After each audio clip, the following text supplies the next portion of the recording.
Ndabona mukije cyane bakunzi b'ikiganiro yaga muganga amagara meza kugubwa neza kuroranirwa mu byanyu no mu banyu nivyo ndabipfurije. Byo bimaze kugushikira ugasanga uribagije ko uba warwaye kubera yuko ubona yuko uwo munsi canke umaze iminsi ugenda ku mwanda mutoya no kuvuga gukoyora canke se gusoba mu kirundi cumvikana ukabona umengo ugiye inshuro nyinshi zisumba izo wahora ugenda. Byo bimaze gushika igihe ukiyumvira ati none ubwo jewe ndakomeye ko mbona umengo singenda ku mwanda mutoya rirarenga ntagiye ku mwanda mutoya. Mbega umaze kwiyumvira uti mbega birafise ingaruka mbi kuba umuntu yibonye ko ikimenyetso cyo kugenda ku mwanda mutoya inshuro nyinshi ku munsi, canke umaze kwiyumvira uti mbega birafise ingaruka mbi canke ntaco bitwaye kuba umuntu yomara umunsi wose atagiye ku mwanda mutoya, mbere ugasanga mu buzima bw'umengo n'indwi yohera n'ukwezi kuhera ku munsi usanga agiye nko ku mwanda mutoya rimwe. Ibyo bibazo hamwe n'ibindi bibazo byerekeye ikijanye n'umwanda mutoya, kuja ku mwanda mutoya, kwituma ku mwanda mutoya, kwihagarika ku mwanda mutoya, nivyo twagomba turabire hamwe muri kino kiganiro cacu yaga muganga tuno munsi, kuko kuja ku mwanda mutoya, kwihagarika ku mwanda mutoya ni kimwe mu vyo umubiri wacu ukenera canke ukora, udusaba gukora uko bukeye uko bwije mu buzima bwacu bwa misi yose, ku buryo rero ari vyiza kandi ari nkenerwa ko umuntu amenya ngo mbega ni ryari nomenya yuko atakibazo biteye canke ni ryari nomenya yuko biteye ikibazo. Kino kiganiro rero tugiye kubashikiriza igice ca mbere, hama tuzobashikiriza igice ca kabiri. Muri kino gice ca mbere tugomba duce hirya no hino, mbega none umuntu afise amagara meza atakibazo afise mu bijanye n'amagara yiwe no mu bijanye no kwihagarika ku mwanda mutoya, yo kwituma kangahe cyangwa se yituma kangahe, ubushakashatsi bubivuga kwiki, mbega ni ryari umuntu yohagarika umutima abonye yuko kumbure yituma gake ku mwanda mutoya canke yituma kenshi ku mwanda mutoya. Hanyuma duheze turabire hamwe mbega ho umuntu akwiye kumenya gute yuko yamazeyo umwanya usumba ukenewe canke se umwanya uri normale. Uko nk'ubu nk'akarorero nimwabaza bagenzi banyu muzosanga hari uzokubwira yuko ashobora kumara kumbure n'umunota wose bivanye n'ingene vyagenze. Nivyo tugomba turabire hamwe rero. Hama mu gice ca kabiri naho tuca turabira hamwe ni izihe ngaruka mbi rero umuntu ashobora kugira, amagara y'umuntu ashobora kugira mu gihe bitaba byagenze neza, mu gihe na cane cane uyu muntu novuga ngo atihagarika ku mwanda mutoya, kubera yuko hariho usanga mbere bishimira ko bafise amafire bagahitamwo kwihagararako ngo ndabandagenda canke ngo jewe ngo naho mari isaha ntangorane ngo ndamaze kubona yuko jewe nshobora kumara umwanya munini mfise amafire, jewe amafire ntibayaciye, jewe amafire ntaracika, ndacafise amafire. Ugasanga umuntu yumvise ko ashaka kuja ku mwanda mutoya mugabo ntajeyo kubera yuko yishimiye amafire. Mu gice ca kabiri tuzoca turabira hamwe mbega n'izihe ngaruka mbi zishobora kuhaba mu gihe umuntu yigumije ko umwanda mutoya kandi yamaze kuwumva. Mu bisanzwe ubushakashatsi n'ivyigwa bitandukanye biva ku magara y'abantu vyerekana yuko umuntu afise novuga ngo vesi ni agasaho kegeranirizwamwo umwanda mutoya, umukoyo canke amasobe nkuko kumbure bivugwa. Vesi rero ako gasaho kiyegeranirizamwo novuga ngo uwo mwanda mutoya, bavuga yuko rero iyo umuntu afise amagara meza atakibazo afise mu buzima bwiwe bwa misi yose, ngo ashobora kwituma canke se ashobora kwihagarika ku mwanda mutoya inshuro ziri hagati ya 4 na 8. Ico gihe umuntu wese yihagarika ku mwanda mutoya inshuro ziri hagati ya 4 na 8 ku munsi, no kuvuga yuko uyo muntu afise amagara meza, no kuvuga yuko uyo muntu afise novuga ngo ibihimba bijejwe gusohora umwanda mutoya bikora neza. Abaciye mu mashure nizera ko mwize appareil urinaire, ibihimba bijejwe kuyungurura no gusohora umwanda mutoya. Rero iyo umuntu yituma canke yihagarika ku mwanda mutoya inshuro ziri hagati ya 4 na 8, uyu muntu aba afise ibihimba bijejwe gusohora umwanda mutoya bikora neza atakibazo bifise. Izi nshuro nazo ziri hagati ya 4 na 8 umuntu ashobora kwihagarika ku mwanda mutoya ngo zishobora kuba zigabo hagati y'inshuro 3 canke 4 ku munsi. No kuvuga yuko novuga ngo si ntizigabu hagati y'inshuro 3 canke 4 ku munsi, ni ahubwo amasaha hagati yo kuvuga ngo buri masaha 3 canke buri masaha 4. No kuvuga umunsi murabizi yuko ugizwe n'amasaha 28, bavuze amasaha 28 rero ngo bishobora kuba bigabuwe ku buryo usanga umuntu yihagaritse ku mwanda mutoya irya mbere, hagati y'irya mbere n'irya kabiri, kuvuga intervalle amasaha ikiringo gishobora kuhaca hagati y'ukwihagarika ku mwanda mutoya n'ukundi kwihagarika ku mwanda mutoya, ngo hashobora gucaho ikiringo kiri hagati y'amasaha 3 canke 4.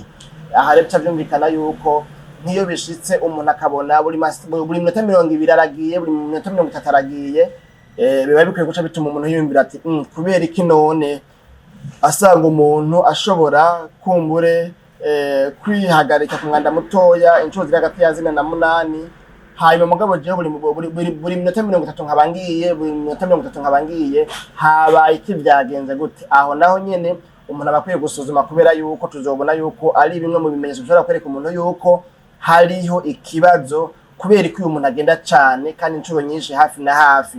Nuko hanyuma rero kandi ikindi kintu naco umuntu akwiye kumenya cyane kubijanye na kuno kwihagarika ku mwanda mutoya, kuko hari igihe umuntu yiyumvira ngo arabizi mugabo ugasanga ntabyazi, ugasanga arabikora mugabo bikora nabi. Nuko umuntu akwiye kumenya yuko igihe cyose yumvise ko umubiri ubimusabye akwiye kugenda kwihagarika ku mwanda mutoya. Igihe cyose wumva yuko ugize umusonga, niko abandi bavuga ngo umusonga, igihe cyose wumva yuko umubiri ubigusabye ukwiye kugenda utiriwe urarindira. Wumvise ikimenyetso kikwereka yuko umubiri ugusabye kugenda kwihagarika ku mwanda mutoya, ukwiye guca ugenda, apana kubanza kurindira ngo ubyigumizemo ngo ufise amafire, ngo wishimiye yuko ufise amafire. Kubera yuko iyo umuntu avyigumijemo cyane abandi gushiramwo ako gatsi ko kuvuga ngo afise amafire, birafise novuga ngo ingaruka mbi. Nazo nyine tuzozirabira hamwe mu gice ca kabiri, tuzoraba mbega n'izihe ngaruka mbi zishobora kuhaba iyo umuntu yigumijemwo uyu musonga cyangwa se uyu mwanda mutoya, ntagende kubikora igihe cyose umubiri ubimusabye. Ikindi naco umuntu akwiye kumenya ngo umuntu ntakwiye guforcinga, ntakwiye guhata, ntakwiye kwihatira kuja ku mwanda mutoya mu gihe novuga ngo umubiri utarabimusaba, kiretse igihe umuntu agomba aryama. Imbere yo kuryama, kubera yuko umuntu aba yanka yuko bihava bimusaba kuvyuka mw'ijoro, kuvyuka mw'ijoro nako kukaba guhava guca gutuma itiro ryiwe rihungabana. Muze mukurikirane neza, hari abantu igihe cyose yikanguye mw'ijoro ngo agiye ku mwanda mutoya, no kuvuga petit besoin, canke agiye ku mwanda mukuru, ico gihe kugira ngo aronke irindi tiro bigorana, bishobora no gushika ugasanga burakeye atari irindi tiro asubiye kuronka. Kubw'iyo mpamvu rero umuntu nakwiye guhata ngo avyishakishe, ngo agende kuvyironderamwo kugira ngo agende kwihagarika ku mwanda mutoya, kiretse igihe conyene kimwe iyo umuntu agomba aryame, niho ashobora kubikora kugira ngo kumbure bihave bituma uyu muntu atagirane adahungabanya itiro ryiwe niyaja kuryama. Hanyuma kandi hariho ibimenyetso rero, mbega ni ryari dufatiye kuri zino nshuro umuntu yihagarika ku mwanda mutoya, ni ryari umuntu yohava ahagarika umutima, canke se yohava biba ngombwa yuko agenda gusuzuma, agenda kwisuzumisha kwa muganga, agenda kuganira na muganga. Ni igihe uyu muntu aharuye agasanga ku munsi agenda kwihagarika ku mwanda mutoya inshuro zirenze 8 ku munsi.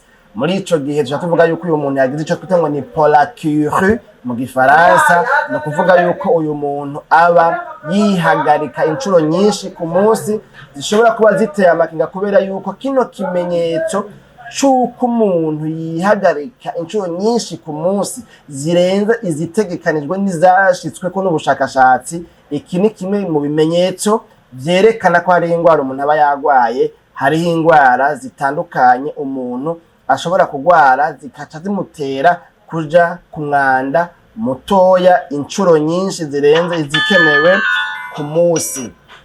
Hanyuma no kuvuga ngo ikindi kintu naco cyotuma umuntu avuga ati iyo bijya hose reka ngende gusuzumisha kwa muganga, ngo nigihe umuntu abonye avyuka mwijoro inshuro irenze rimwe. Ukabona uvyuka mwijoro inshuro irenze rimwe, naho nyene birashobora kwerekana yuko urwaye, ufise ikibazo ca infection. Iyo ubona novuga ngo wihagarika kenshi karenze zajo twavuga ku murango, canke ukabona umubiri gusaba kuja ku mwanda mutoya kwihagarika inshuro irenze imwe, ico gihe nimba bitatewe n'amazi menshi umuntu aba yanyoye imbere yo kuryama, ico gihe mu vy'ukuri birashobora kuba vyerekana yuko umuntu afise ikibazo ca infection. Navuga ngo urinaire yo kuvuga yo mu bihimba bibame bijejwe gusohora umukoyo, umwanda mutoya, canke umuntu ashobora kuba afise ikibazo ca prostate, canke umuntu akaba afise navuga ngo ikibazo ca kagasaho gasanzwe kegeranizwamwo umukoyo gafise ingorane. Hanyuma dutera dusozera rero twagomba turabire hamwe mbega none burya ko hari igihe kumbura usanga umuntu atazi ngo umuntu yihagarika ku mwanda mutoya umwanya ungana gutya. Hariho abagenda bagatebayo ukazorundira ko aheza ukabura, kumva ugasanga haza duke duke, hidunya duke duke, hanyuma ugasanga amaze y'umwanya muremure. Umuntu yokubaza ati none mbega mu by'ukuri ho nta kibazo kirimwo? Je ko hari igihe mbora ngenda nkanyarutsa, muga hari n'abandi usanga ubona atebayo cyane kandi akakubwira ko ari cyo nyene cyaje camujanye.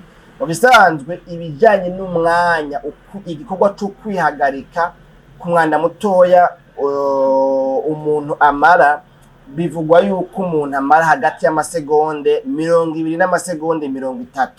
Muri ico gihe munsi y'ayo masegonde birashobora kwerekana yuko uyu muntu yagize quantité ntoya, no kuvuga urugero rw'uyu mwanda mutoya rw'uyu mukoyo yagiye kwihagarika ku mwanda mutoya rwabaye rutoya cyane ugereranije n'ubwo novuga ngo umubiri utugeza kugira no kuba ufise. Iyo umuntu arengeje amasegonde 30 naho nyene biba bibonekana ko yamaze y'umwanya muremure.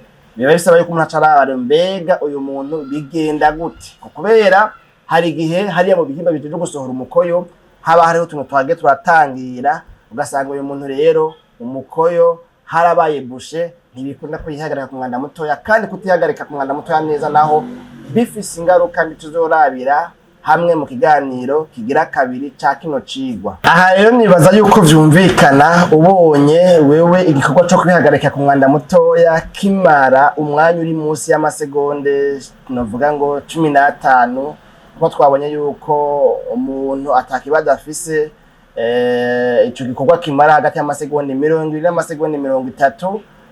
Ariko mugabo kandi iyo umuntu abonye yuko amara umwanya uri munsi y'uwo mwanya, no kuvuga munsi y'amasegonde 20, aha bayerekana ngo hagati munsi y'umwanya uri hagati y'amasegonde 10 n'amasegonde 15, ico gihe biba byerekana yuko umuntu iyo bija hose yagize quantité ntoya, no kuvuga umukoyo cyangwa se umwanda mutoya wabaye muke ugereranije n'uko kumbura umuntu yarigwa bayitega. Igihe naho umuntu amaze amasegonda arenga 30 bibonekana ko umuntu yamaze y'umwanya muremure, bishobora guca byerekana yuko uyu muntu kumbura yagize ikibazo ca rétention urinaire.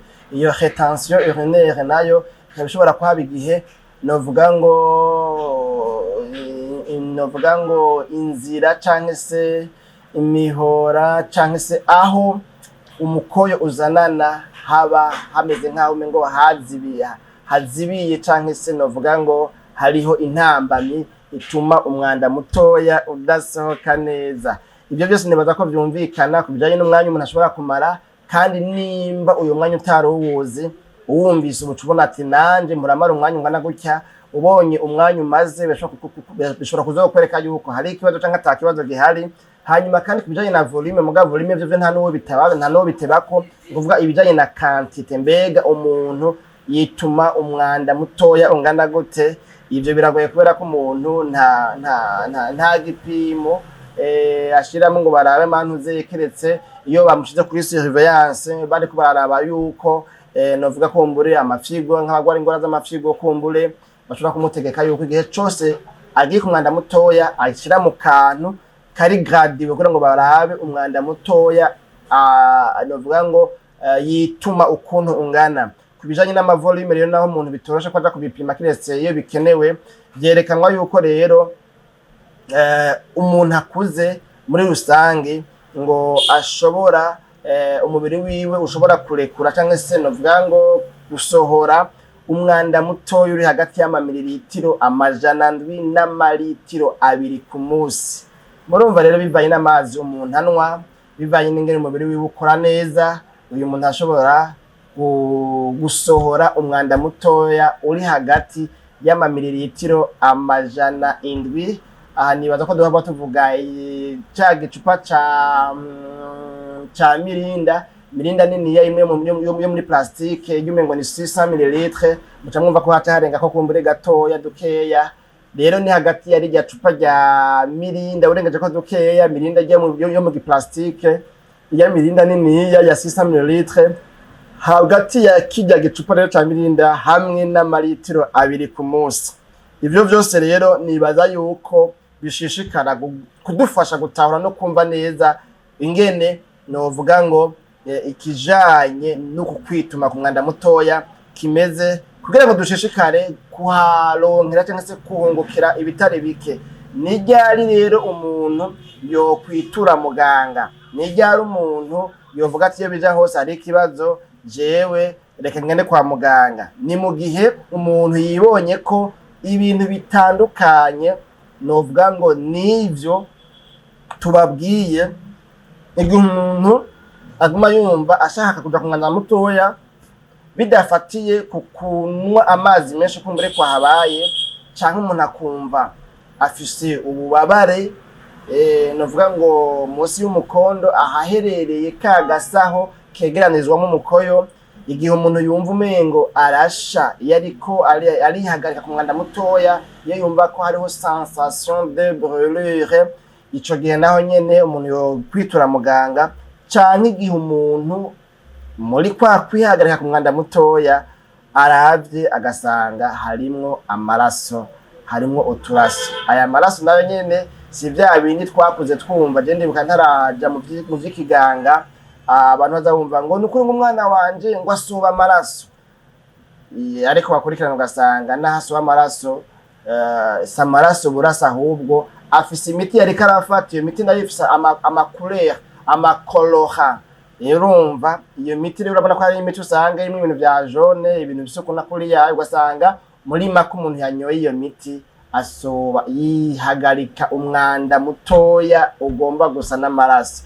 Rero hari igihe umuntu aba yitumye umwanda ugomba gusa n'amaraso kubera hari ivyo yanyoye nk'imiti canke ibindi bishobora gutuma umuntu arekura umwanda umeze gutyo. Bakunzi ba kino kiganiro Yaga Muganga, akaryoshe ntigahora mwitama, kuvuga menshi siko kuyamara, kandi bibwirwa benshi bikumva bene vyo, ariko ndizera neza yuko kino kiganiro kigize ico kikungura kubijanye na buno bumenyi muri rusangi na zino nyigisho ntungamagara muri rusangi zerekeye kino gikorwa umubiri wacu usanzwe ukora imisi yose cyitwa ukwihagarika ku mwanda mutoya. Birashoboka yuko haronkeye ubumenyi, ndizera ntakekeranya ko haronkeye ubumenyi bw'ivyo utari usanzwe uzi. None rero tugarukirize ngaha, tuzogaruka mu kiganiro cyangwa tuzosura mu gice ca kabiri ca kino cigwa, turabire hamwe rero ingaruka mbi zishobora kuhaba igihe umukoyo umuntu atagiye kwihagarika ngo awusohore uve muri we. Mbega nizihe ngorane umubiri ushobora kugira? Jewe Janvier Manirambona ntamishije kino kiganiro ndabikebanuye, ni aho ubutaha.